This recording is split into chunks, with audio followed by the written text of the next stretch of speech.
Listen up. We are back. Another episode of the Construction Mentor Podcast. My name is Ike. I am your host. You can catch me on TikTok, Instagram, YouTube, and X and LinkedIn. I'm going totally mainstream, going across several different platforms here because I want to make sure that I'm doing everything in my power to serve the purpose. And that purpose is promote the construction industry, promote the trades as an opportunity for affluence, to give you whatever kind of lifestyle you want. If you're already in the industry, we want to give you the tools. We want to hook you up with the mentorship to maximize your career and take it to whatever level you want to go into. So we're sticking with the interview format. And I don't know when I'm going to air this episode, but we recently had the Martin family craftsman on here, Melvin Martin. And today we have his son. So I definitely encourage you to go back and check out that episode. What we want to concentrate on today is how Shawn feels about getting in the industry, how he feels about his education and all the skills that have been passed down to him from his dad.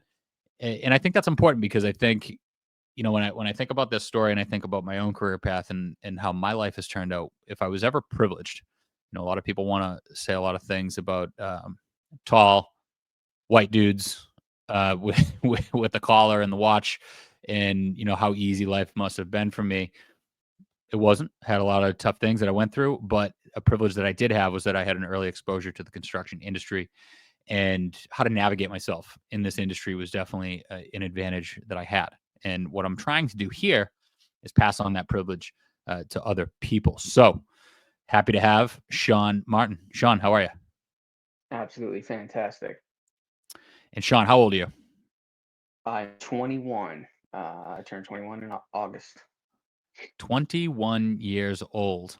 Now, for most people at 21 years old, a lot of people haven't even had a job. They're in college. Even though they're in college, they don't have a skill set to get them that first job or a well-paying Mhm. job. But you're different. Now, when we walked through, the episode with your dad, and we talked about your family structure, you were born into the industry, and that was made part of your education. So, uh, where are you at now? Are you in school? Are you taking any kind of classes or anything like that? How long have you been doing construction? I am not taking any kind of classes as of right now. I am simply taking or I'm soaking up every bit of information that I can at this point in the construction industry because I am obviously still relatively young and have the time to do so. And doing so with my dad, working with him, gives me the opportunity to soak that stuff up. And so I am simply focusing on the construction aspect of it right now, the business construction money aspect of it. Um, and so, but Yeah, as far as what was the second part of your So, question? how long have you been doing construction? Was it as soon as you could So walk, or yeah, did yeah. you have to So get did you have to hit double digits at least before you got on the site? yeah, well, I mean, it was kind of a slow introduction in that aspect. Obviously, Dad was doing construction when I came to exist, and so ever since I was probably, oh, I don't know, uh, I'm gonna say ever since I was 8 years oldish, I was going along, meeting with customers, doing just doing the light work in construction, just Mhm. going with dad, he was Yep. just being my babysitter when mom needed a break or whatever.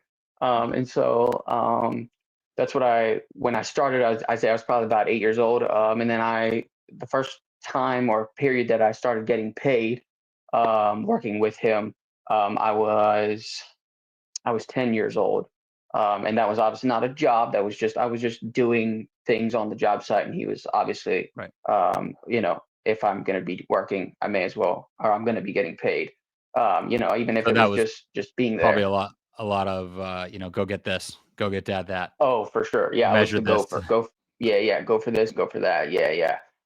clean this I up. was, yep, I was trash boy. I would clean up the job sites after they'd mess it up every day or whatever, or at the end of the week or whatever. At that point, when I was at that young age of, 10 or to 12, I'd only go with every once in a blue moon, when the project was at the right stage, the right point for it to be safe for me to be there. they needed to clean up trash or whatever. Um, And what's your skill set now? So what's your specialty and what do you like to do? Yeah, so my specialty, we do pretty much everything. If it's a house and it needs to be built, we can do it. But we specialize in interior work and finish work and making things pretty. We come in after the framers a lot of the time and make it pretty, but at the same time, we can do the framing and whatnot as well. So we do pretty much everything. The only thing we don't do is plumbing, electrical, and concrete. So we sub that out. But everything else, we can come in at the beginning of your project or halfway through the project and finish it out. And when we leave, it's ready for you to move in. So yeah, pretty much all the bases. So as I understand it, your father described to me that you were able to basically build your own house or renovate your own house Yeah, that is entirely correct. at a very Hmm. young age, at Yeah. 18 years of age. So what was the progression like from 10 years old when go for this, go for that, clean this up to being able to have that skill set to be that self-sufficient at 18 years old? And did you see that in like a lot of other kids in your community, or was that just different? That was just something that you did, in your path. Um, in our community, not so much so. It wasn't uncommon, but it wasn't necessarily common either. Um, so the progression was over a long period of time, which it helps if you start that young, right? I mean, 18 sounds crazy young, but if you start at 12, you have, quite a few years to get there.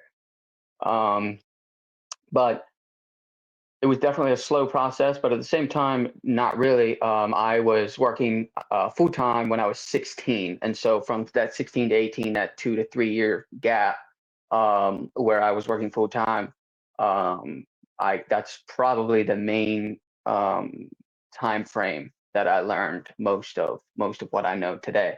Obviously, when I was younger, I was just there to be with dad and just hang out and obviously clean up trash and stuff. But the hands-on experience learning thing really didn't start until I was about 16 or so. So yeah.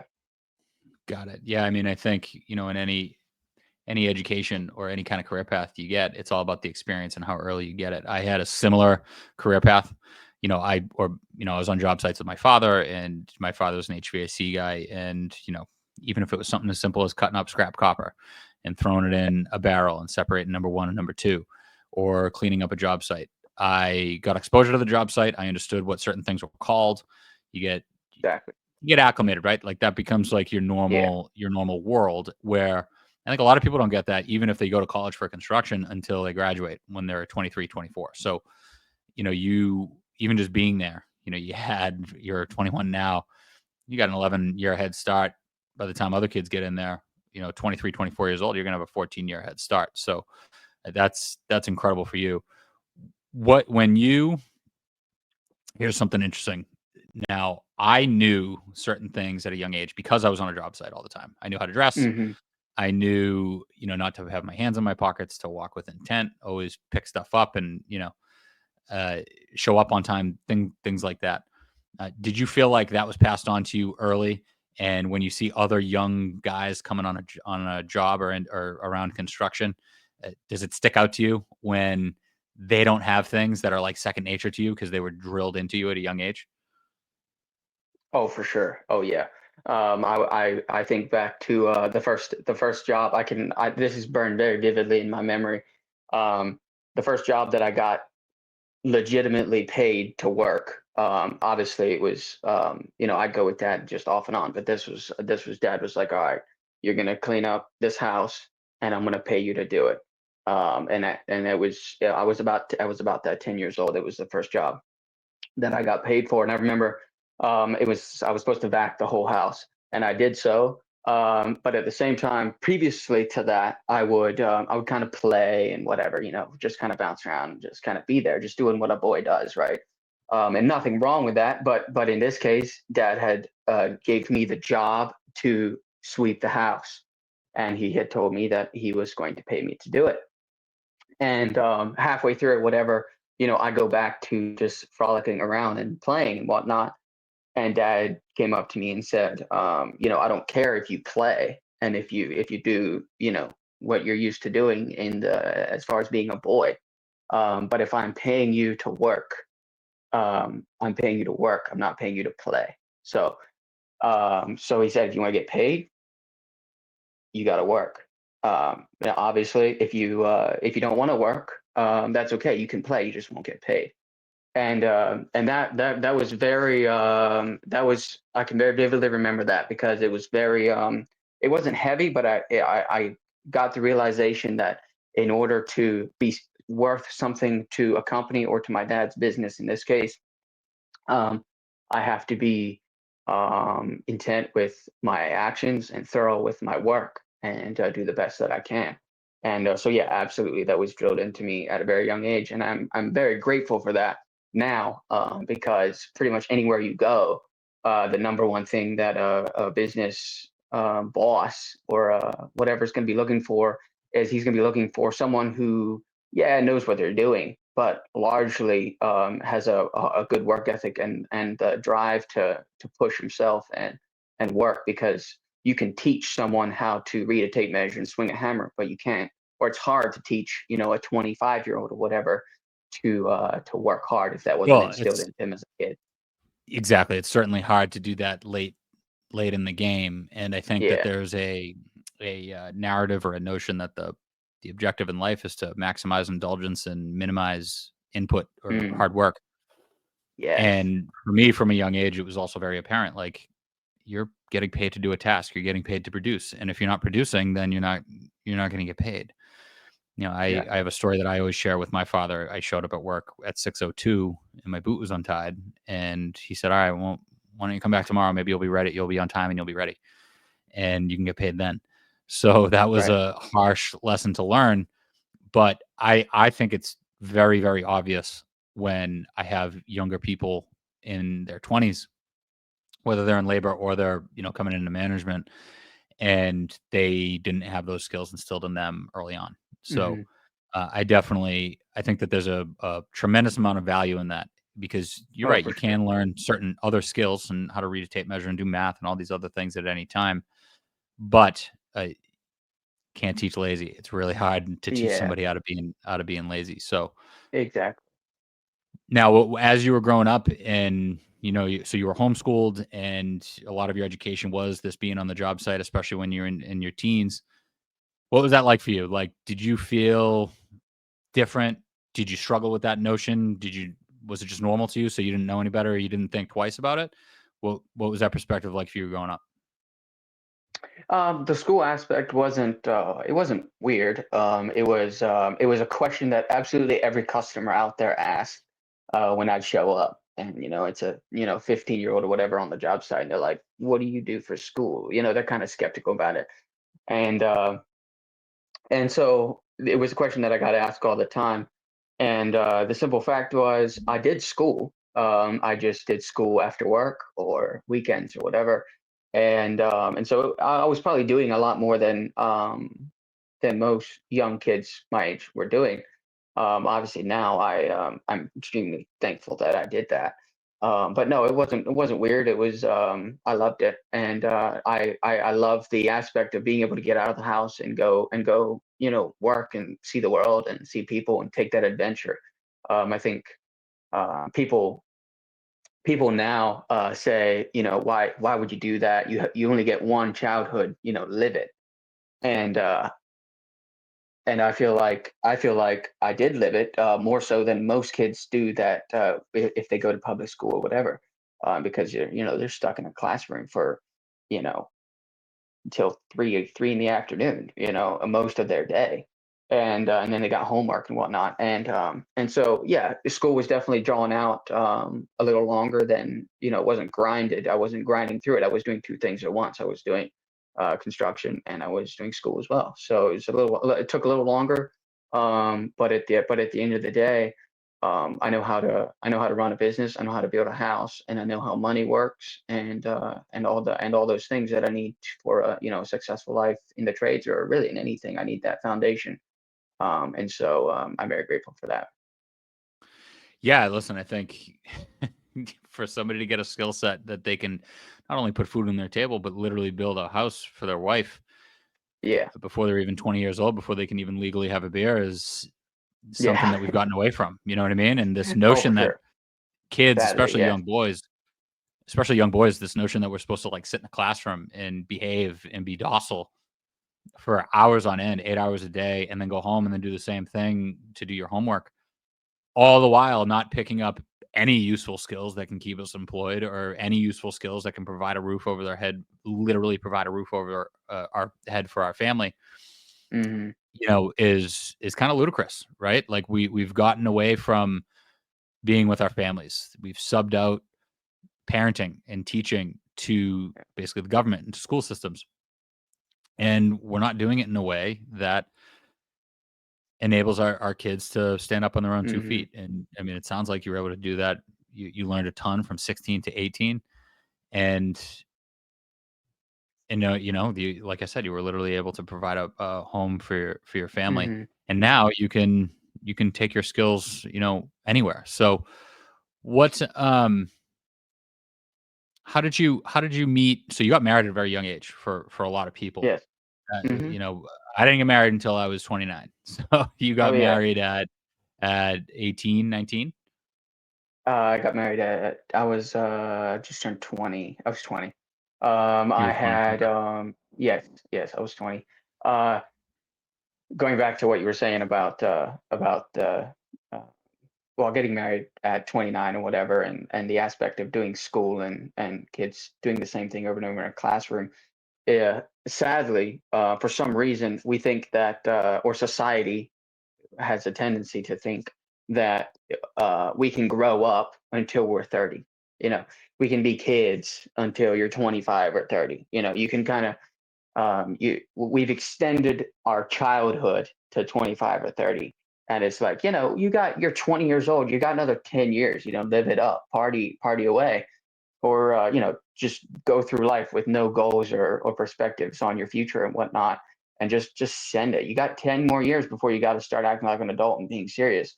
And the truth is, your mind and brain, depending what you put into it, is capable of doing adult things a lot younger than that. Hmm. And so I really appreciate the fact that I was given the opportunity to do that at such a young age, and therefore allow me to understand life and have a perspective of the future well enough in order to get married at 20 years old. So yeah, but yeah, that is much younger than what society likes to tell you, for sure. And can I ask, how'd you meet your wife? Yeah, absolutely. We met at a Christmas ball, believe it or not. And it was when was it? It was Christmas 3 years ago, and so we met at Christmas ball. So So I would imagine that, a lot of young boys, I'll call them boys on purpose. I was a young yeah, boy at 18, yeah, 19 years old, would think either that that's dumb or that's not appealing because they're not supposed to grow up. They're supposed to spread their seed. They're right. supposed to play the field Yeah. and, dip Well, their wick in as not only many the candles as boys they would think can. that way, but the adults would think that as well. They say, "Are you kidding me? At 19-year-old, you are not ready, Right. boy." So talk to me about that. Did you ever feel like you were missing out? Did anybody ever ridicule you that was your age?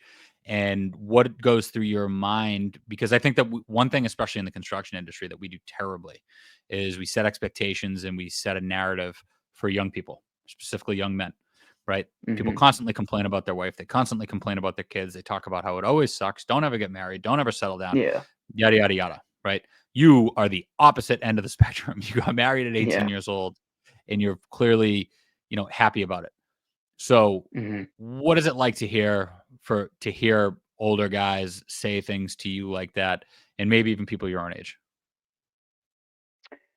Well, first of all, it makes me sad because people are missing out on such a wonderful blessing in life.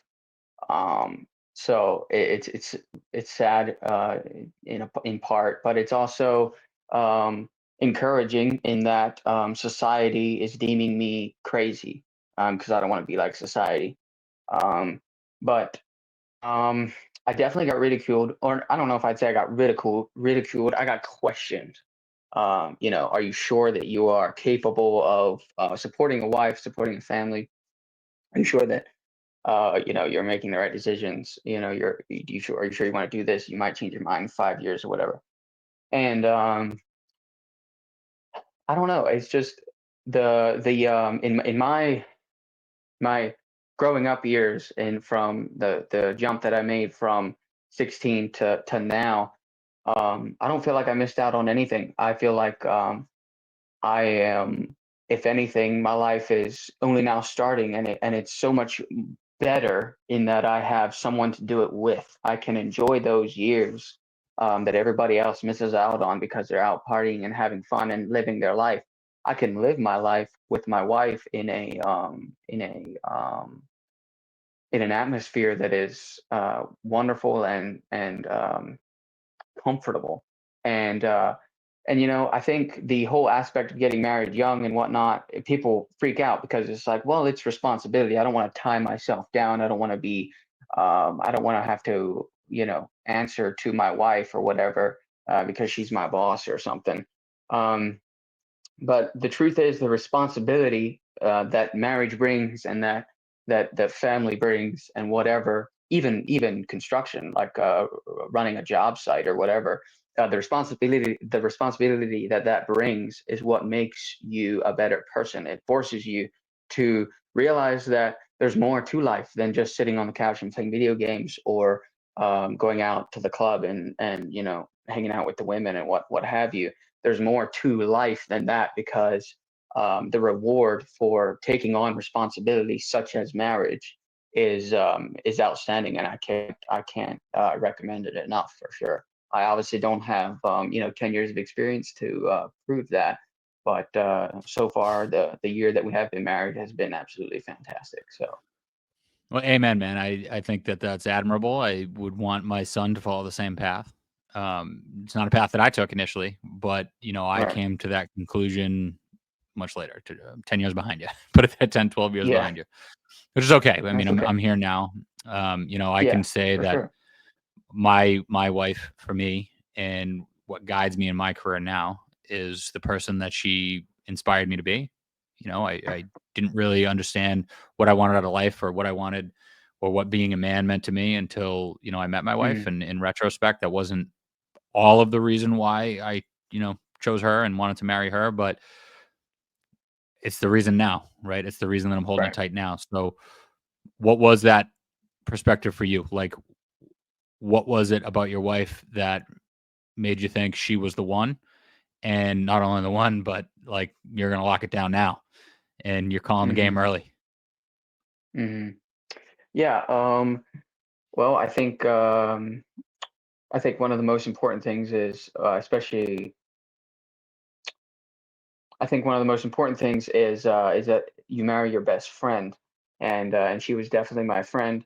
But as far as what she brought to the table, that made me see her, um, she obviously, because my lifestyle is a little different from what most people might live. I wasn't Mhm. looking for status in the corporate world, or um, you know, uh, a, a certain tier, high-paying job, or a certain college education, or what have you. I was looking at what she can be for my children as a mother, and what she can be for me as my wife, and the way that she can complement my lifestyle, and the person that she was and the values that she had fit that perfectly. She wanted to be a mother, and she wanted to be a wife and to serve her husband. And I know that's scary to a lot of women, and to modern society. They say, that you don't want a man to be in charge of you. But if you're in a healthy relationship where I respect her as much as she respects me, and I love her and cherish her as much as she loves me, then I don't take advantage of the fact that she's here to serve me. I am here to serve her in return, or initially, whether she serves me or not, I'm Mhm. here for her, and that's the beauty of marriage. So Are you familiar with the phrase? I might butcher this, but ezer kenegdo, I'm not ezer familiar now. kenegdo. It basically is, your wife is resistance, or it's challenge, right? And Yeah. and my wife is that for me. So if you were to take Mhm. your hand and press it, if you were to take your hand and move it across your face, your hand shakes. But if you have that Yeah. steady resistance, if you press your fist into your Mhm. hand and then slowly move it, it's a much steadier movement. And that's what Exactly. biblically, that's what women can be. Yeah. And that's what my wife is for me. Like, I wouldn't be who I am professionally. I wouldn't be the father that I am. I wouldn't even be in the mental state that I'm in today if my wife didn't Mhm. serve that purpose for me. And although I wasn't looking for it at the time, uh, Mhm. thankfully, she was put in my life, and I definitely didn't let it go. So, that's Love incredible that. that you're there at a young age. Now, when you think about your career, and you're not after money, you're not after status. What's next for you? Is it the family business? Is it Shawn Martin going off on his own? And why? Is it to serve a greater purpose? What is that purpose with your career? Where are you going? Yeah. So when I was like 18, going on, getting to the point in my life where I needed to make a decision where I wanted to go. If I wanted to stick with dad, because all growing up, all my growing up years, going with dad, people would always ask me if I'm going to take over the business, and my answer was always yes, because it was fun and people went along with it. But um, as I got older, I needed to make that decision on my own and decide what I truly was going to do. If I wanted to go to college and chase after a different kind of career, or if I wanted to stick with construction and learn from dad to the next level and what have you. And I decided that I wanted to stick with the construction aspect, because I looked around at fellow families, where their parents went to college and had a college education and whatnot. And I realized that the life that dad gave us, 7 kids, was better in a lot of ways than the kids whose parents went to college, both financially and family wise. I got to spend more time with dad, and we also had plenty of money. And so I saw that the benefits of construction versus college. And I'm not saying that college is 100% bad or construction is 100% good. It's just depending what you're going after. Um, and so I decided that I wanted to stick to the construction aspect, mainly because I can do it with my kids in the way that dad did it with me. And that's the high calling that I'm sticking with is, I want to be able to go to work with my kids and my family, whether that's my children or my wife, and have a ship that is, the Martin family, and we work together, we grow together, we live together, we learn together, and that's the aspect that I love about, this path that construction gives me. I can be, my own boss. I can be, my own family man. I don't have to have anybody teaching my kids, their school. I don't have to have anyone teaching them the basic skills of life. I can give them the base of an academic education, and the base of a school, a skill set that they can take and have a, something to bounce back on if they decide to go to college and go after something, of their own. That's okay, but at least they have this, root system that I give them, which is the trades and construction, and I can teach them school and academic education with my wife and whatnot. And that combination to me is what I'm going after. And then just as a bonus, it makes a lot of money. So why not? It's funny you said something that my dad used to drill into my head when I was a kid. Always have a trade to fall back on. And Yeah. to a degree, I don't. I mean, I have my HVAC license and I can go contract whatever I want, Hmm. from an HVAC perspective, no matter what the dollar value size is. But, I, my career's just gone a different way. I'm in the corporate ladder for general contracting, and, Hmm. there's kind of no looking back now. But I'd have no problem going back to putting a tool belt on and going into the trades, even if it was digging holes. So Right. now I do want to ask you, as somebody who's now worked with your father for 10 plus years, Hmm. is it all green lights and sunshine, do you ever want to lash out at your dad, or do you ever get frustrated with him, or want to chuck a hammer at him? Yeah, Anything, right, anything like that? right. Yeah, I don't. I can honestly say I don't. And that may be because partially because of my character and maybe my just who I am. It's not my I don't lash out at people very easily, and I'm a pretty easygoing guy. Um, but for a lot of people, they hear that I worked with my dad since I was a kid, and I continue to work with him as an adult, and they kind of freak out because of their own perspective of dad and the bad experience that may have been for some people. And I'm truly blessed that I have had a good experience for the most part. But it is absolutely not all green lights, sunshine, and roses. There is definitely periods where it's frustrating, and it's just like any other relationship. It's not perfect, and it's still people. And the sooner that we accept the fact that as long as we're dealing with people, there's going to be a certain amount of drama and good times. As soon as the sooner we accept that fact, the better off we are. But as a whole, it's been a blessing, and I wouldn't do it any other way. I've never really gotten frustrated with him, and he's probably gotten frustrated with me plenty of times. But at the same time, the aspect that we have at the job site is a little bit different, because I think it has to be when you run a family business like this. Um, the boss on the job site is still the boss on the job site. It's not necessarily dad. Dad is the person at home, but the person at the job site is my boss, or my coworker. I work with him, right? And so that as long as you keep that perspective, and we both have pretty well, I think, you're fine, and it's pretty easy to just treat them like a fellow coworker or whatever. But yeah, So, it's a relationship, so it has its ups and downs. so Shawn, we're coming up on time here, Hmm. and I want to ask you. You're a young guy, and you're much closer to a lot of young people than your dad would be, or even myself, right? I got a few years Hmm. on you here. Hmm. When you think about young kids, whether they're 10, whether they're 15 or 20, or even in their mid 20s, and they're coming into the construction industry, one of the things that I try to tell them is that you want to make sure that you're creating a perception that you're somebody worth mentoring, somebody worth giving a shot to. Yeah. Do you have any advice for young people when they get that first job or they get that opportunity? What are some easy things that they can do without knowing a damn thing about construction, Hmm. but it sends the right message to their boss?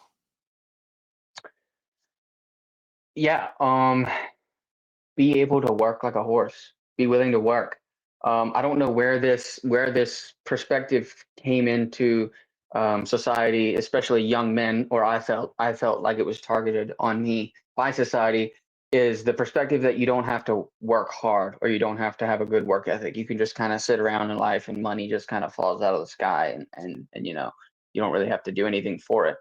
But the truth is, a good work ethic will get you very far in life. You don't have to know anything about construction, and as long as you are able to show up on time and put your back into your work, you will be an eye catcher for every employer out there. Um, and so I would say be willing to work hard. Don't be afraid to put your back into it. Um, and second, be teachable. I mean, in the same aspect that you go to college to learn. If you don't know anything about construction, or know very little, be willing to know that you don't know much, and to accept that fact and say, hey, I'm here to learn to a certain extent, and be an open book for that old guy that you're working with or whatever to write in your pages. And um, and so I would say the biggest thing is a good work ethic.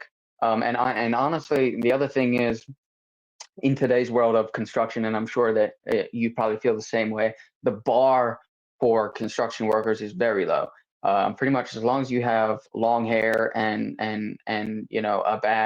a bad mouth and just a crude person that drinks all the time and whatever, you're perfect for the construction world. And so the bar is very low. You can show up an hour late and it's totally fine and whatever.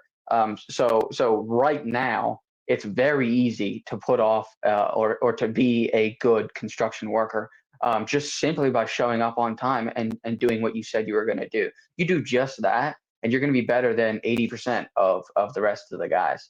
If you just show up on time, say what you're going to do, follow through with your word, and if you're just honest, you're already better than 80% of the construction world.